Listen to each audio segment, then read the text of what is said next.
Hello and welcome everyone, I am Madals and welcome to Game 2 of this best of 3 from the ZvP Cup. It is between Gamer League Snute, the red Zerg player in the lower left position, who is up against Neurosoft's Welmu, the blue Protoss in the top right, the map Cloud Kingdom, and Game 1 was really impressive. And if you haven't watched it, strongly suggest that you go back and give it a quick look through, because Welmu, he went for a 2-base all-in.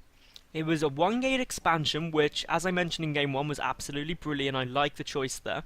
And he then just ramped up the production. He got more gateways out, got a good number of sentries early, but Snute had his basically card marked. He was ready and prepared due to having Zerglings straight outside Welmu's base for the majority of the game.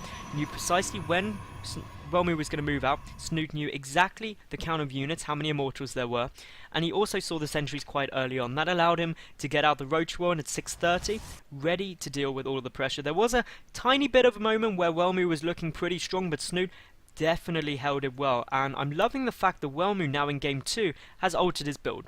Game 1, it didn't really work for him, so the 1-gate expansion, while it's an interesting build which I personally really like, not much damage was done. I mean, the Zealot came in, ran straight away back. It was purely to get the additional sentries out. Now, Game 2, we've got, of course, the Pylon down here, ready to go for what could easily be a Nexus first, because what we're seeing here is the Probe getting a good count on when this spawning pool goes down. Saw that, of course, that it was a 15 pool. That's great news for Welmu, and as a result, I'm expecting to see him go for that Nexus first. It's a big map, Cloud Kingdom, so should be absolutely fine getting it all down. Now, just a quick reminder to everyone, if you do like the cast, please make sure that you like the video, leave a cool comment, and subscribe, because I get new games up every single day.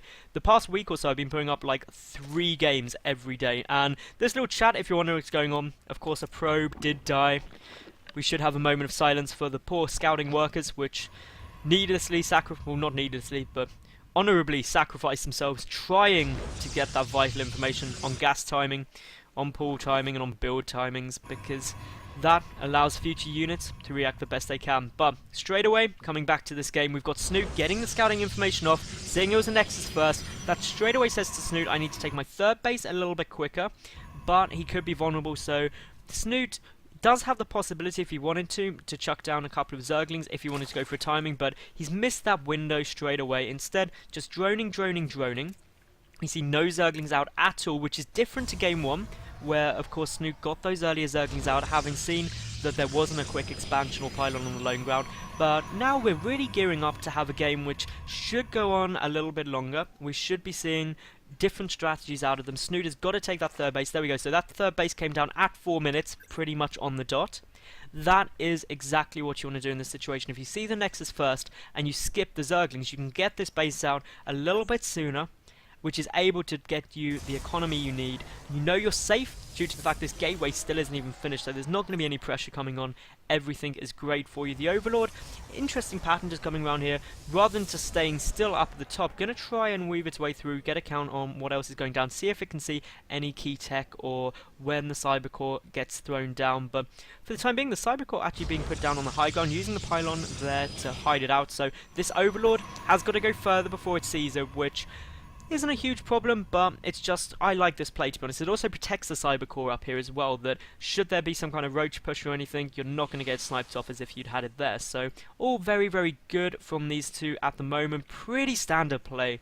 There's no use trying to sum it up any other way. It's really completely normal, something we've seen in the meta for so long, and as a result, we've really got to wait to see what these two are going to do. Of course, Welmu, he, as I mentioned in Game 1, is new to Neurosoft. He only signed with them a little while ago, so being on a new team, you always want to impress. ZvP Cup is one of those staple online tournaments that does really well, actually, all the way through, so glad to see that. And here we've actually got Welmu going for a very, very interesting play. He's getting down the Stargate, which is really can be effective on this map, because one, you've got an easy attack path with some dead space into the natural base, so you can get some Phoenix harass going on here. You've also got the 3rd, which you can get into with a little bit of dead space here, which means that you can poke into the main. You can utilize this cliff back and forth as well, so all in all, I'm liking this. It's not going to go scouted by Snute. He's already gone into the main. He's had a look. Should he even try and come over here, it's a long way to go. We will see, I would imagine, a couple of stalkers or something, or maybe even a sentry just to deal with that, but well, at the moment we've just got the Stargate, we've got the Phoenix coming straight out. That's to be expected, of course. This isn't Heart of the Swarm. Void Rays are not stupidly strong, but yeah, all in all, everything looking pretty nice. We've got Snute really in a situation where all he needs to do is get out his evolution chamber. Once he gets the evolution chamber, he'll be able to get down spore crawlers. The spore crawlers will defend against this Phoenix harass brilliantly, but the Phoenix is going to get spotted straight away by taking out the Overlord. So Welmu may not even commit that much to this. He's getting a Twilight Council out straight away. He's getting some more gateways down. So that says, hey, I'm not going to be doing too much. Meanwhile, the Rotoron just on its way for Snute now. He's, well, getting it down there. No sign of the evolution chamber yet, instead going straight up to lair timing.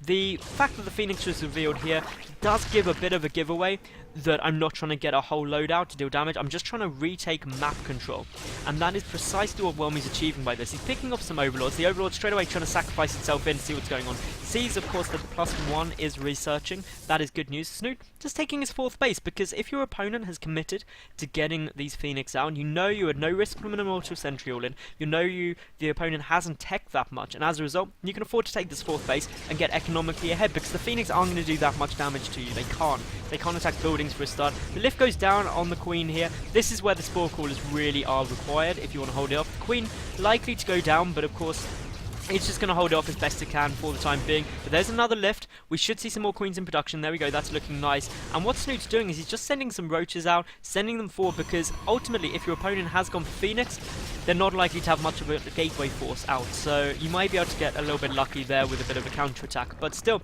we do now have the Evolution Chamber. Only just the second Evolution Chamber coming down now. So the Spore Crawler is on its way.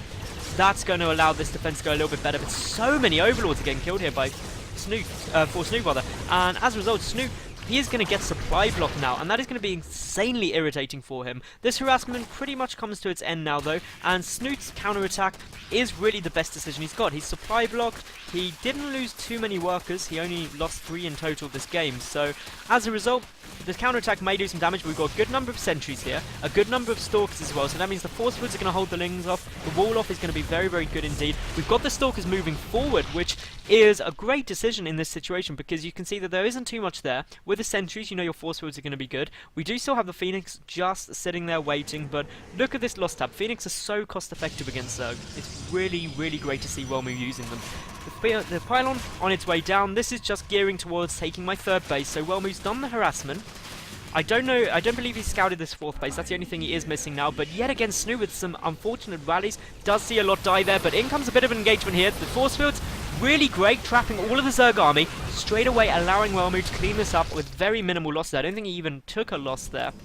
So that is good. Has lost the 3rd base attempt coming down due to the fact that there are some Zerglings poking and prodding. Now, this decision from Snute is absolutely amazing. I love the fact he's going for the Hydralisk then. The reason being is you've scouted that your opponent's gone air and has got a gateway heavy force. What beats that? It is of course Hydras. Hydras are strong against both of those units, and you know that there's not going to be any Colossi for a long time because, well, there's not going to be a robotics facility. So if you can deal with this, you're in a strong position. Now, of course, Welmu is coming straight for this 4th base. He's going to be able to take that out. There's little to nothing Snute can do. But in come the Infestors, so the Infestors should help a lot dealing with this. A fungal growth does hit the Phoenix, who work all clumped up. Some more fungals are going down on the Stalkers. This is nice play by Welmu at the moment, and Snute just doesn't have the supporting units with those Infestors. He's being forced to pull all of the drones, but as we can see, the Phoenix doing a nice job. The Infestors still fungal growthing down on all of the Stalkers, but Welmu just with units streaming in. He's got pylons about to finish, so that means another wave of warpins.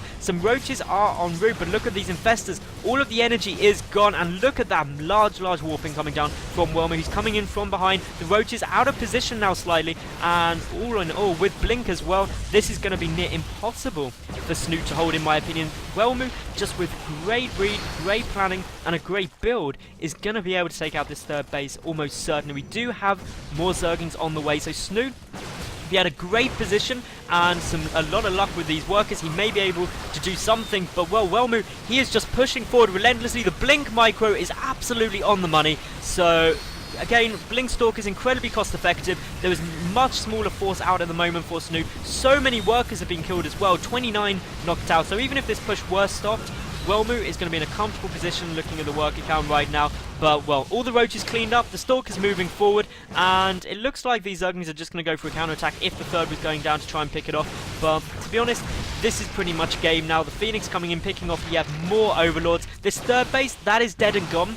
Once you lose your third base as a Zerg against a Protoss player, it's very difficult, if not impossible, to come back from, unless you have a huge force to go and counter-attack with. But as we're seeing, these Stalkers still moving forward. All the drones are pulled, but there is the GG from Snute, and Welmu indeed does take game 2 in what was absolutely fantastic play. So, remember everyone, like the video, leave a cool comment, and subscribe, and I'll see you at game 3, the final game of this series, any second.